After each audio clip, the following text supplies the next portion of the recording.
I am sitting here with the wonderful and talented Steve Canarian of New York, and he's going to be sharing a lecture on time management with us today.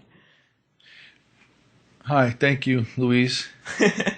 I'm happy to share this lecture on time management that we use at LaGuardia Community College.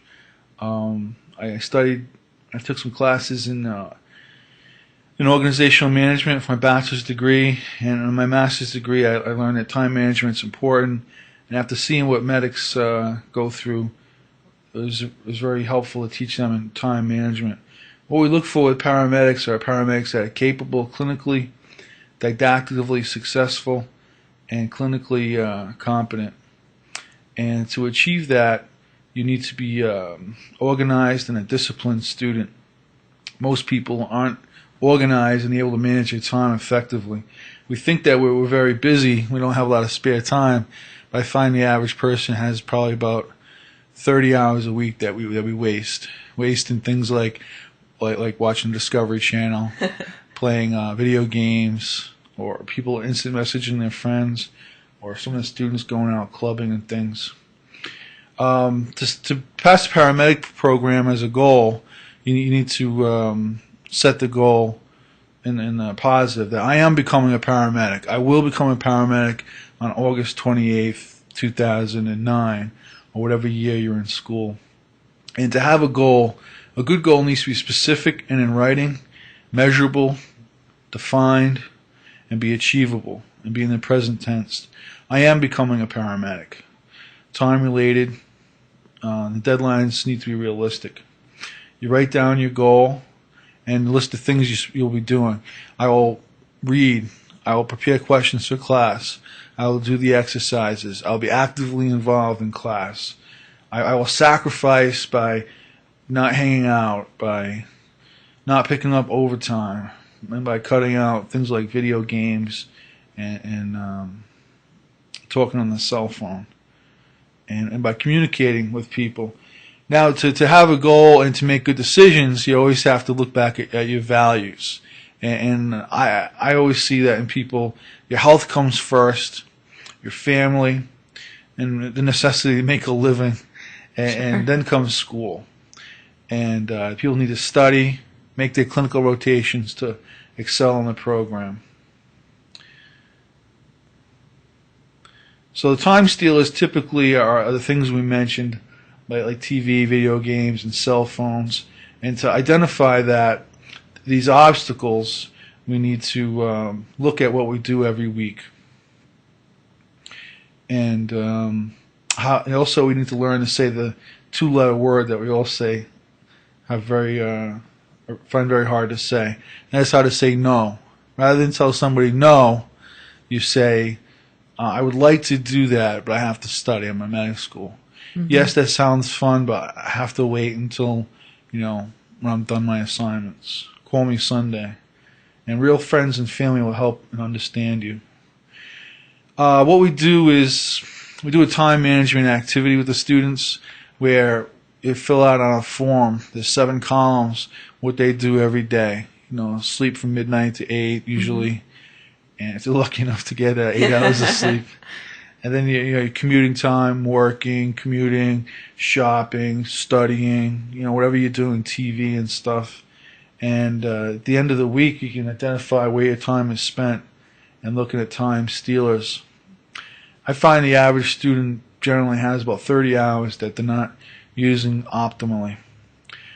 To prioritize activities, you need to develop your values, what's important to you, and break tasks and activities into categories.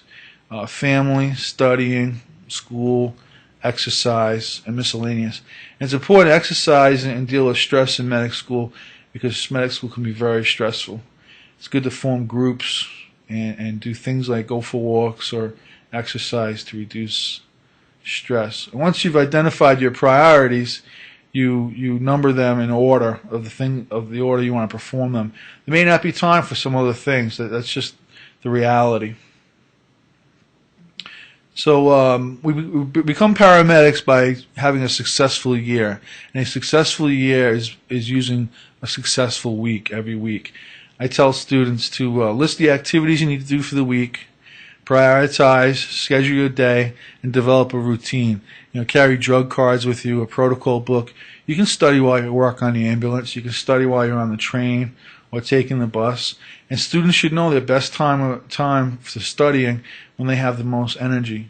And I like using Sundays to look back at the things that we've covered and to plan for the upcoming week. Shouldn't be a surprise that you have a homework assignment due Friday, but you're working Thursday and Friday, or that you have a clinical rotation.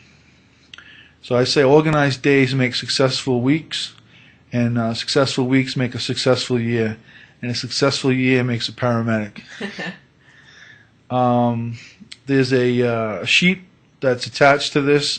People can use to list their activities and review where their time is spent and what they can weed out. You can ask yourself, what activities make take up the majority of my time, which activities need to be given more time, and what things can I cut out. Obviously, things like playing with your children or taking care of a mother or father are important, and maybe you can get some help with that while you're in school, or make some time to watch the kids or things like that. It's also important to find time to study in a place to study, like a library. In the lecture, it shows a typical example of how to record a day's activities and things that can be weeded out. W. Clement Stone, he said, whatever the mind of man can conceive and believe, it can achieve. So by managing our time and having successful weeks, paramedic students can put together a successful year and reach the goal of paramedic. Very good. I think that's a really great way to look at it, and I really like the fact that you have your students look at where they're spending their time. Yeah. In that sheet. I think people don't know until they do it. So, very interesting. Yeah. It's something, time management, I think, should be a part of every degree. Mm-hmm. It's something that people in general don't do a good job at. Yeah. One of the instructors suggested that we have them review their time throughout the year to see how it's used. Maybe a good suggestion. Like we talked about in the industry too, paramedics are often have other jobs while they're in school, and very, very busy group of folks. So I'm sure it's a valuable lecture. I find that students generally have to do 2 to 3 rotations a week from November through July, and the ones that usually don't succeed. Yeah. And time management is not a flashy subject like MCI or intubation, but I think it's one of those things that can help students succeed in the med class. Definitely. Big part of it. Yeah, and probably help everyone succeed in the work world. Yep.